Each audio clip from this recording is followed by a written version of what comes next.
Segala cara dilakukan Pak Karta untuk menghilangkan tanda hitam di lehernya.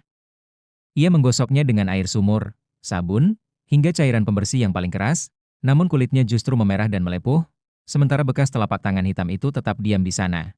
Gelap, pekat, dan seolah meresap ke dalam daging.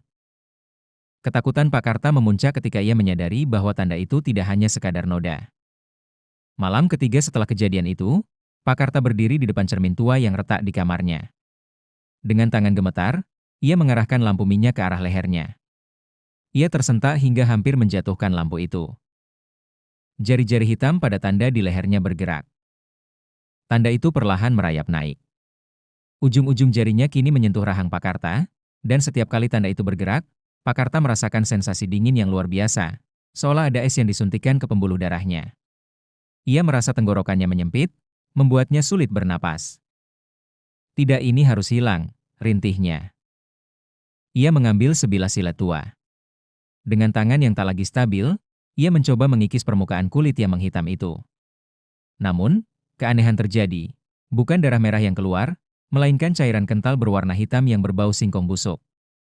Dan saat cairan itu menetes, Pak Karta mendengar suara tawa cekikikan yang sama dari sudut kamarnya yang gelap. Dalam keputusasaan, Pak Karta mendatangi Mbah Wiryo, seorang dukun tua yang tinggal di lereng gunung. Begitu melihat leher Pak Karta, wajah Mbah Wiryo memucat. Ia mundur beberapa langkah sambil merapal doa. Karta itu bukan sekadar tanda. Itu adalah janji, bisik Mbah Wiryo dengan suara bergetar. Janji apa, Mbah? Saya tidak menjanjikan apapun pada makhluk itu, seru Pak Karta. Mbah Wiryo menggeleng. Saat kau masuk ke alamnya dan melihat mereka yang hilang, kau telah menghirup udara mereka. Tanda itu adalah cara genderuwo itu menandaimu sebagai miliknya. Dia tidak memakanmu sekarang karena dia ingin kau menjadi pembuka jalan baginya. Malam itu, di rumah Mbah Wiryo, Pak Karta dipasung dengan rantai suci dan dikelilingi oleh garam serta mantra-mantra. Mbah Wiryo mencoba melakukan ritual pembersihan. Namun, saat mantra mencapai puncaknya, lampu-lampu minyak di ruangan itu mendadak mati. Dalam kegelapan total, Pak Karta merasakan lehernya seperti dicekik oleh tangan raksasa yang nyata.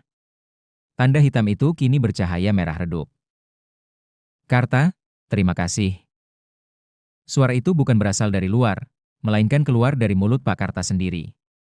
Suaranya bukan lagi suara manusia, melainkan auman rendah yang membuat kaca-kaca jendela pecah berantakan. Mbah Wiryo menyalakan obor dengan terburu-buru, namun ia terlambat. Pak Karta masih di sana, duduk bersila dengan rantai yang telah putus.